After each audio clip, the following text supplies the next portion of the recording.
తాతగారికి బాగాలేదంట, మన ఇంటికి వెళ్ళొచ్చు. నేను మీ ఇంటి దగ్గరే ఉంటాను, మీ మమ్మీ నిన్ను పిక్ చేసుకోమని పంపించాను.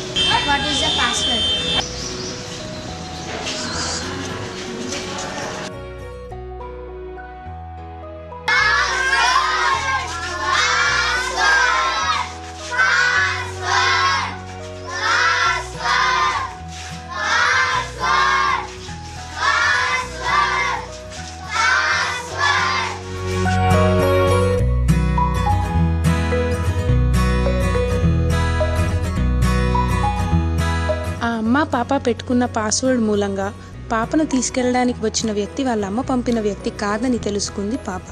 ఆ పాస్వర్డే ఆ పాప జీవితాన్ని కాపాడిందేమో. ఇలా ప్రతి చిన్నపిల్లల జీవితాన్ని కాపాడుకోవడానికి ఈ మెసేజ్ని ప్రచారం చేద్దాం. మిగతా వివరాల కోసం childpassword.comకు